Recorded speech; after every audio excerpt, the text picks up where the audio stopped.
EV battery rework. Okay, basically what you're going to want is you're going to want silicon, a top silicon tube, a bottom silicon tube, and a copper thing in the middle that has holes in the top and bottom of the copper, so you can twist them and the holes line up.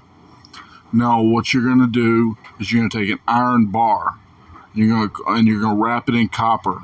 You're going to put it through the silicon tubes. The bottom silicon tube needs to be doped in boron, which is you melt your glass and you pour boron into it and stir it. Okay, that's doped in boron. Now what you're going to do is the bottom one's salt water and the top one's fresh water.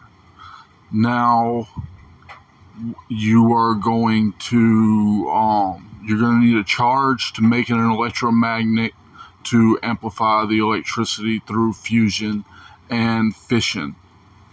Now what you're going to do is you're going to make carbon nanofiber batteries. That you get carbon nanofiber, you just cook firewood and put wool over it into the carbon nanofibers and pull it apart. And then you wrap that around a mesh, and you put the mesh, and then you put a copper wire or a copper bar inside the bottom cylinder, and it comes out and it'll be electrified from the battery. And you might need to find a way to run it from the top too, but it doesn't matter. Now what you're going to do is you're going to take the carbon nanofiber wrapped around a mesh, and you're going to paint it in iron, completely sealed, completely painted in iron. You just melt the iron and paint it on there.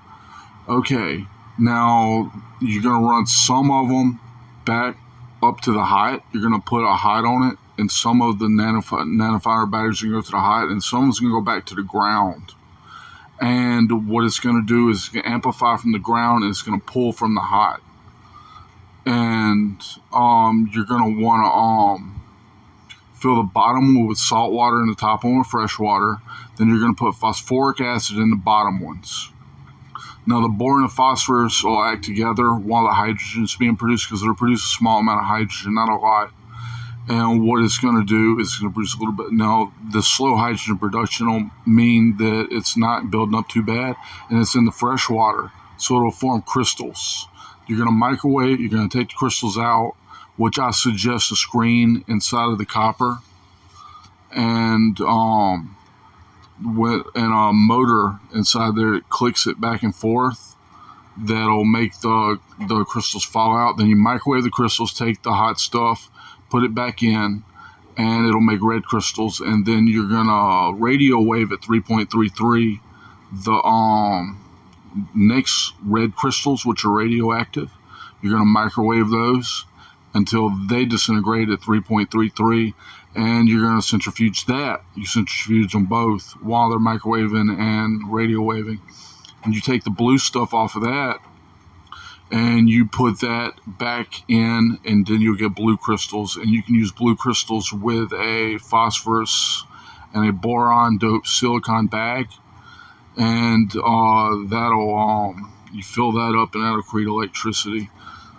But anyway, your battery here is it's saltwater, freshwater, iron bar, copper wrapped around, carbon nanofiber batteries, and a balloon or something at the bottom that airs up and goes down when you turn it and turn it off. Like when you turn it on, it needs to go up to bring the salt water up, so that freshwater and saltwater touching creates a minor amount of electricity. Then you're going to need a pump in the top and bottom, so that it's constantly touching at different locations. And that'll create electricity, which will charge the nanofiber batteries, which will make fission and fusion in the top. So you collect those energies, and you have a saltwater, freshwater battery, which is my EV battery, that also makes hydrogen, which can be made into batteries and nuclear weapons.